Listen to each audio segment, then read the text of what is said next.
What's up, my fellow guitar players? Today I'm kicking off a series of videos designed to help you fully understand and navigate the guitar fretboard. This is the first in a series of these videos using the CAGED system, as it's called, which is fundamentally a method for taking chord shapes that we already know in the open position, C, A, G, E, and D shapes, often called the cowboy chords, right? And moving them around the fretboard so that we can play these familiar shapes in any key, anywhere on the neck. Get it? CAGED, C-A-G-E-D. It's just an acronym. Not only is this system very, very useful, but I'd argue that it's essential if you really want to master the fretboard and be able to move around the fretboard with confidence, not only for chords, but ultimately for scales and improvisation, all sorts of things. What I love about CAGED is that it builds on something that we already know. So that gives us a foundation, a good reference point for mapping out the fretboard in a way that makes sense to us individually, because we already sort of understand it on some level. So today I'll introduce you to the system by showing you each shape in the first position, the ones you probably already know, but from a slightly different perspective. And once we establish that, we'll start transposing them into different keys across the fretboard. I'll be using charts and diagrams to illustrate these concepts, all of which can be downloaded for free on my Patreon if you're a member, or you can purchase them separately if you are not a member. If you need more personalized help, please feel free to email me to set up a one-on-one session. And if you'd like to support this channel, there are links in the description where you can join my Patreon to get exclusive content, buy me a coffee, or browse my Amazon affiliate links. Let's start with the first shape and the first letter in the acronym, and that is C for CAGED, the C shape. For many of us, this is the first chord we learned in the open position. Here it is in all of its glory, right? The root note C is located on the 3rd fret of the 5th string, and it is located on the 1st fret of the 2nd string. Those are the two C's in this shape of the C chord. These are the two roots. If we split that whole thing up, it'd be D, E, F. Get the point? Okay? It's important to know where the roots are within each shape. Okay? We're going to have to memorize those. Another concept to grasp is that when playing these open position chords, the open strings act like a fret. So you're going to think of the nut here as like a fret 0, like a built-in capo, whatever makes the most sense to you. So let me show you this. If we finger the C major chord this way, right? I'm thinking of this as a bar, as an open fret, right? Let's change up the fingering just ever so slightly to free up that first finger. And I'm just laying it across the nut. Just because I want you to imagine that these open strings that are ringing out, the ones that aren't fingered, I want you to imagine that they are an imaginary fret that lies one fret below the chord, because they are, right? All right. Now let's say we wanted to take this C major chord, we wanted to play a C sharp major chord, right? Which would just be a half step higher. What happens if we just slide it up? Ooh, that doesn't sound very good now, does it? In fact, it sounds pretty awful, actually. That's because the open strings didn't move. But remember now, because of this fingering, we have this first finger available. Everything needs to shift up together, even the imaginary fret 0. So we use our first finger and we bar the strings in place of the nut. Now we can move this shape freely up and down the neck, just like you would if you were moving a capo up and down the neck. And we have this familiar shape that we already know, okay? The root is still on the 5th string and the 2nd string. C sharp is the root. See that? We can just move it up all the way. In this particular shape, we could even bar the whole thing, which puts the 3rd of the chord in the bass if we were doing an inverted version of it. But if you want to keep it simple, just like that. I'm playing now an E major chord. The root's on the 5th string and the 2nd string. E, E. sharp. So let's move up using all the natural notes. C, D, E, half step up, F. Remember the half steps lie between E and F and B and C. G, A. We can move that shape anywhere up and down the neck. Okay, the next shape, the A shape, which we typically play with either the 3 middle fingers, right, on the 2nd fret, or we play it something like this, or we even sometimes bar it like that, right? The root is the open A string, and it's on the 2nd fret of the 3rd string, right?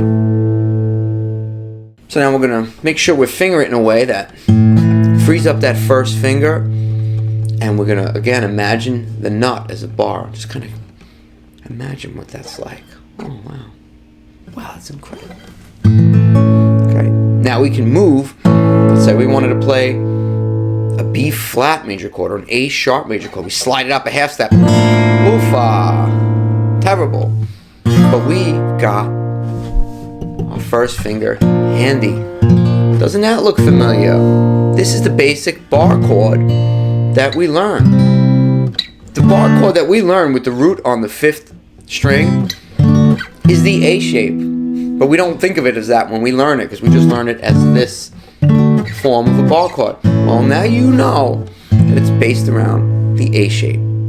The other good thing about this is how easy we could turn this into a minor chord. Let's say we just play our A minor in the 1st position, right? Change up the fingering. So that A shape is also A minor. Again, a bar chord that looks very, very familiar. So let's practice moving the A shape up and down the neck. A, up a whole step. B, half step to C. Remember the half steps lie between E and F and B and C. D, change your finger a little just to show you that you can. E, F, another half step. Whole step to G, that's on the 10th fret. Keeping in mind at all times where our roots are. Our roots are on the 5th string and on the 3rd string for this chord.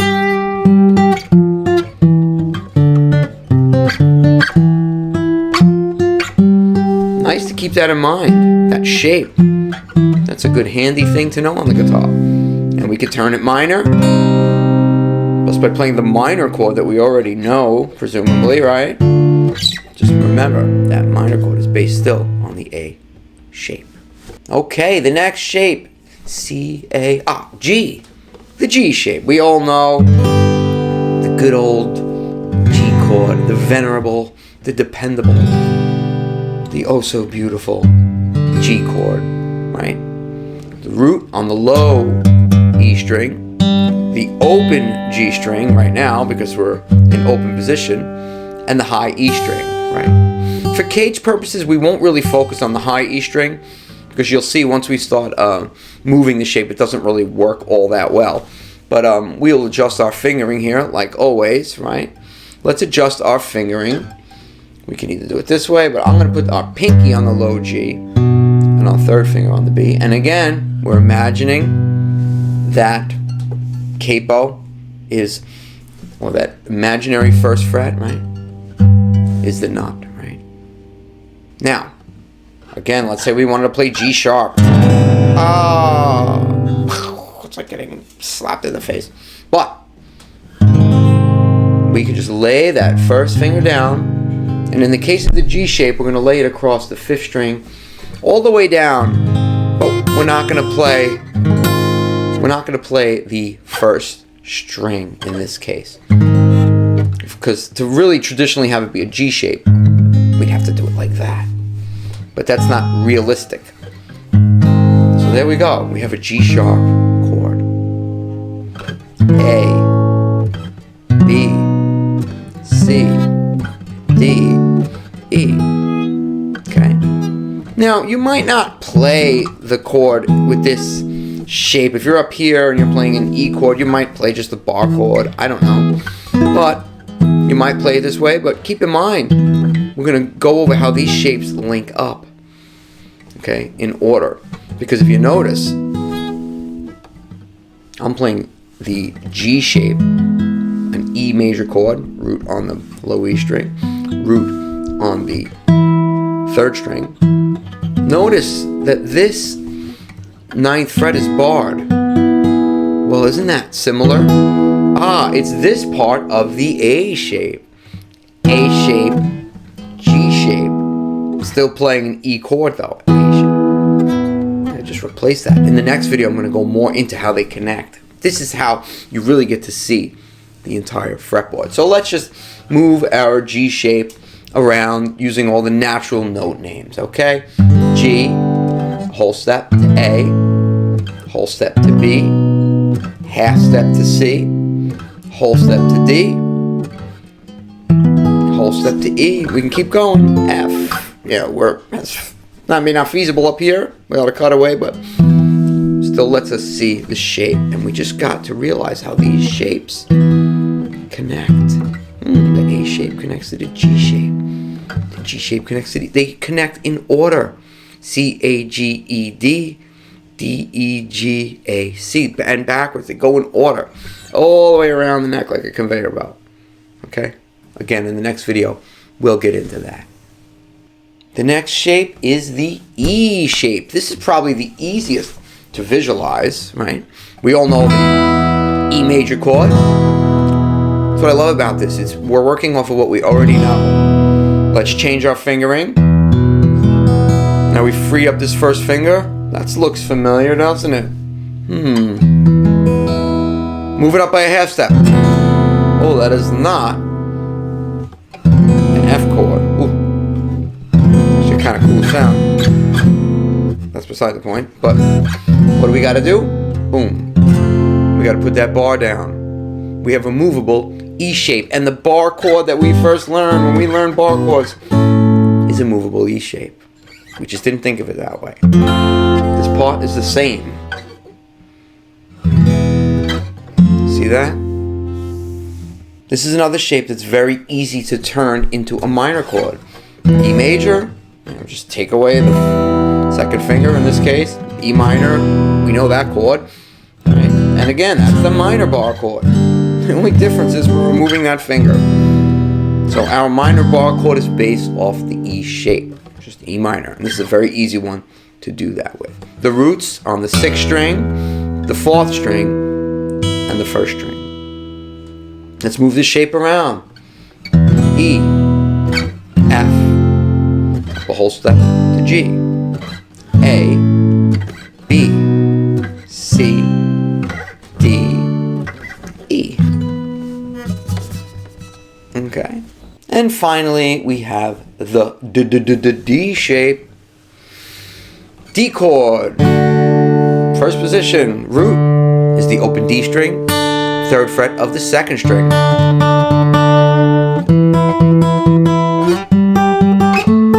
Alright, that's where the roots are. It looks like this. We're skipping 2 frets. Right? We don't see that in the open position, but that's actually what's going on. Open D, 3rd fret of the B string. Now, let's adjust the fingering to this very comfortable fingering, which frees up our first finger to bar or to play the open D string. We're not going to bar the whole thing for this. We're just going to play the D string, right? Because when we play a D chord in the open position, unless we're playing an inversion, we really only play the bottom 4 strings, right? So, same for this. First finger is free. Let's say we wanted to play a D sharp major chord. Actually, it does sound kind of cool, but we'd have to put the first finger down to simulate the bar, to simulate the open string. So D, again, another easy one to make minor. Because if this is our D major chord, that's our D minor chord in the first position, right? Change up the fingering so we can visualize it. That's our minor movable D shape. So, let's say D.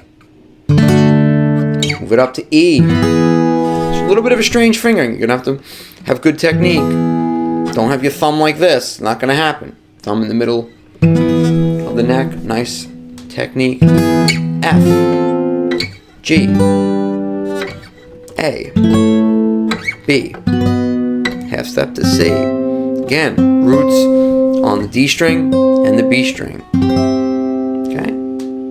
Now, we might not always play these literally shaped like this, but it helps us to visualize the neck because all the other chords of the CAGED shape lie within this. If we start playing progressions, we could play different progressions. Like, for example, let's say I'm playing a 1, 6, 4, 5 in the key of E.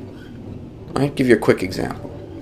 I'm going to play the E chord using the C shape. 1, 6, C sharp minor, right? I'm playing using the A shape.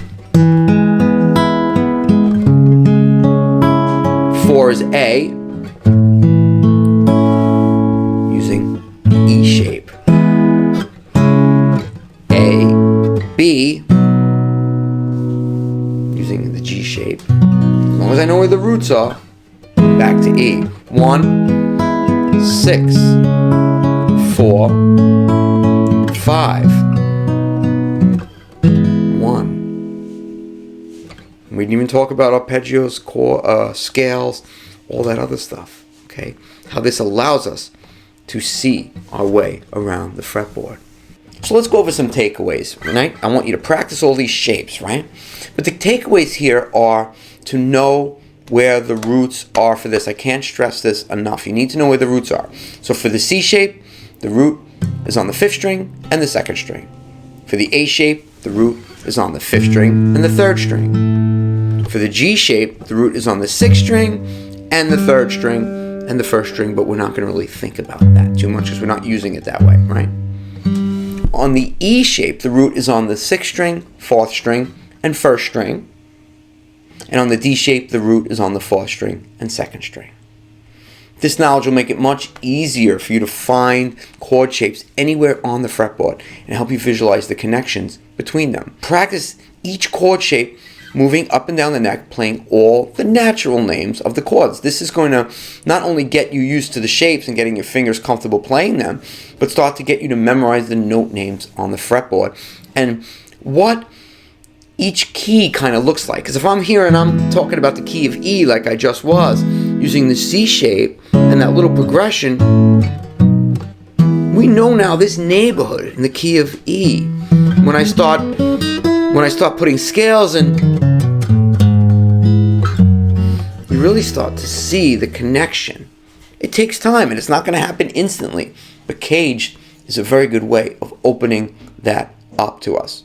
So what's next, you may ask? Well, now that you know the shapes, the next video I will show you how they connect to one another. Okay, in order, like I said, C, A, G, E, D, they all overlap with each other to somewhat, in sequence, okay? I'll go more detail into that, and when it's live, you can come back here and you can watch it. It should be up hopefully in a couple of weeks. Again, there's PDF links in the description. They're free to my Patreon members. You can go download them for a few bucks and support this channel. I hope you found this video useful. Leave me any comments you may have down below, and I'll try to answer as many of them as I can. I'm Frank Persico. I'll see you in the next video. Take care.